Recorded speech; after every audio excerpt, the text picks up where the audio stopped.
Hey, it's Clay Trader, and this will be a video chart on ticker symbol MTBC. We will take a look at the 30-minute time frame. Real quick, what do I mean by 30-minute in case maybe you're new to charts? Instead of each one of these candlesticks here representing 1 day's worth of price action, which is what you would normally see, each one represents 30 minutes. So all this here may look like several days worth of time. It's actually just today's price action broken down into 30-minute time slices. I like to this time frame. I think does a good job of telling the quote-unquote story of the price, and then makes mapping out where levels of support and resistance a bit easier to see. I did this analysis yesterday, so that is where the green and red line annotations are coming from. And definitely want to get things updated here. Update's probably not the right word. I think confirmation would be more so an accurate term.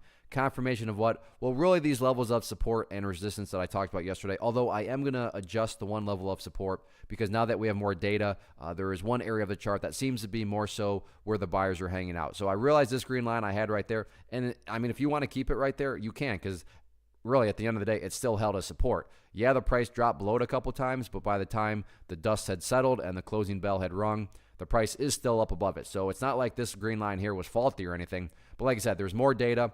And what I'm going to do is adjust this level down to this point here at $3.75, because now going back through the history of the chart, you can see that the price supported the price right there.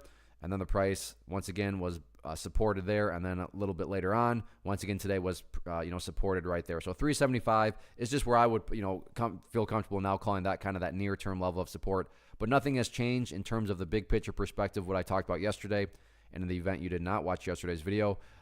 Big picture, still all about that purple line right there, the famous 50-period simple moving average, keyword being moving. So as that purple line moves itself higher and higher, as long as the price stays above it, then the overall trend is still fully in the bull's favor. As far as levels of resistance are concerned, definitely, was validated and kind of confirmed as a level of resistance.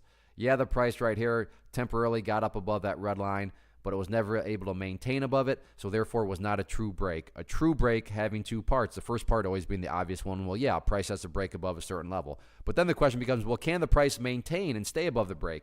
And right here, yeah, the price got above it, but couldn't maintain, fell back below it. Later on in the afternoon, tried again, but was once again rejected by it. So $4.20, still definitely public enemy number one going into next week. All in all, though, still a good week. The overall trend is still very clearly up, so we'll see if the bulls can continue to build this uptrend next week or not.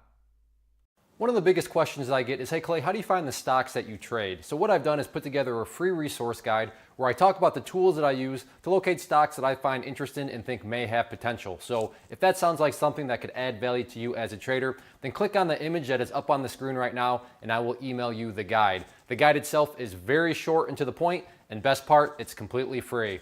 Thanks for watching the video. Let me know if you have any questions.